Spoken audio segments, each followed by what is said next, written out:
This video is based on Albert Einstein versus Joe McCarthy by Mike King from the Real History Channel website and produced by free speech community building and knowledge sharing platform truthwillout.online. Dating back to his days in pre-Hitler Germany, the overrated theoretical physicist, whose bizarre and unobservable theory of relativity held that space is curved and time can be dilated, had more Communist Front affiliation than one could shake a hammer and sickle at. On the very day that he took an American citizenship exam in 1940, Einstein openly advocated for the establishment of a world government. From the horse's own mouth, have a look.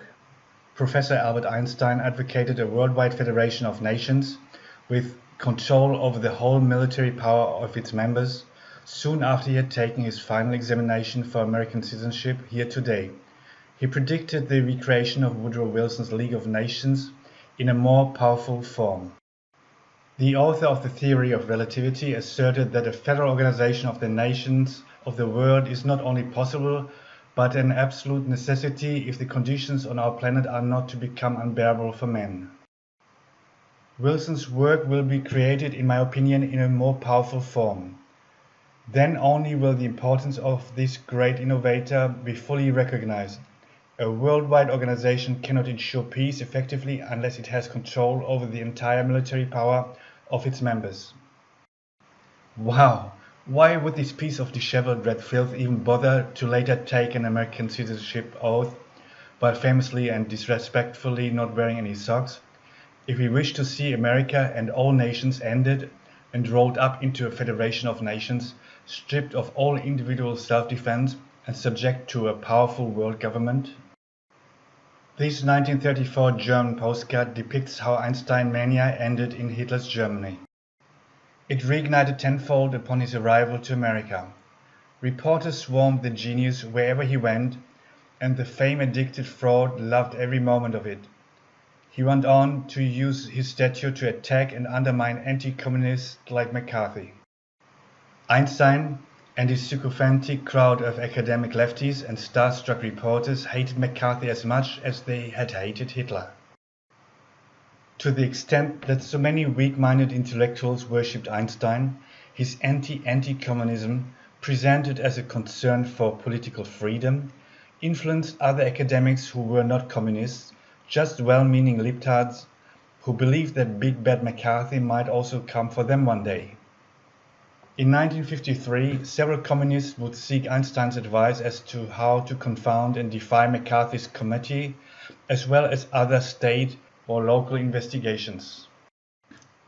Republished below is a brief article originally published by the Gilder Lehrman Institute of American History, which described the type of treacherous advice which the recent American Einstein gave to his Red buddies.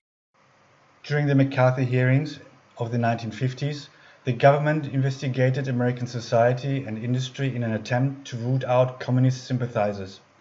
Among those investigated were scientists and scholars who were called upon to appear before the committee to answer questions concerning their political affiliations. Some refused to testify, citing the Fifth Amendment. Rose Russell, a member of the Teachers Union of the City of New York, considered invoking of the Fifth Amendment in a letter to famous physicist and avowed socialist Albert Einstein in 1953. Einstein advised Russell, as he did others, to refuse to testify, but not on the grounds of the Fifth Amendment. In his May 28, 1953 letter, Einstein wrote that although invoking the Fifth Amendment was not unjustified, the McCarthy hearings were not the circumstance it was meant for. The Fifth Amendment was adopted, he wrote, in order to make it impossible for the judicial authorities to bring the accused to confess through means of extortion. He continued, in the present cases, it is not a matter of violent extortion of the accused, but rather a matter of using people as tools for the prosecution of others that one wants to label as unorthodox. Invoking the Fifth Amendment was problematic, Einstein wrote, because the individual is offered no legal middle ground for him to defend his actual rights.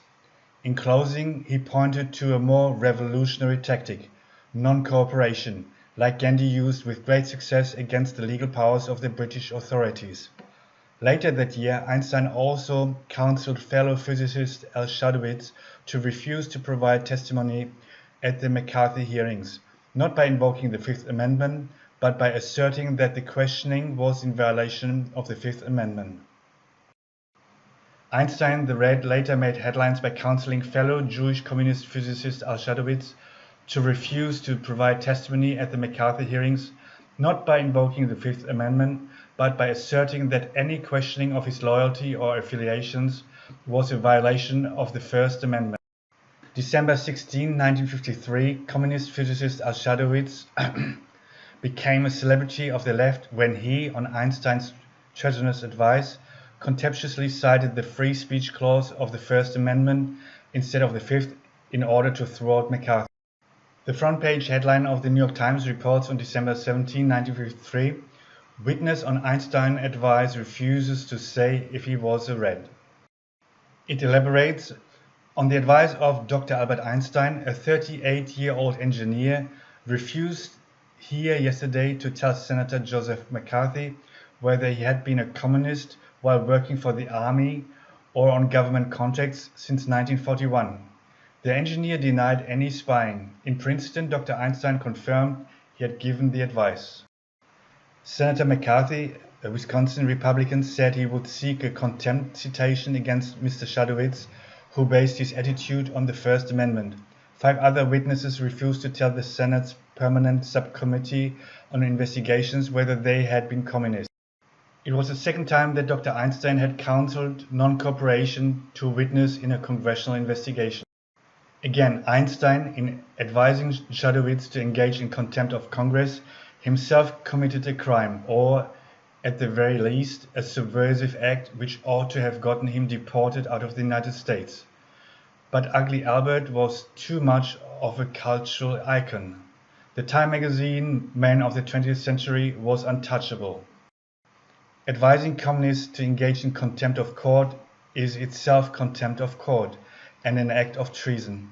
But globalist agents, puffed up to the stature of Albert Einstein, have long been above the law and beyond reproach.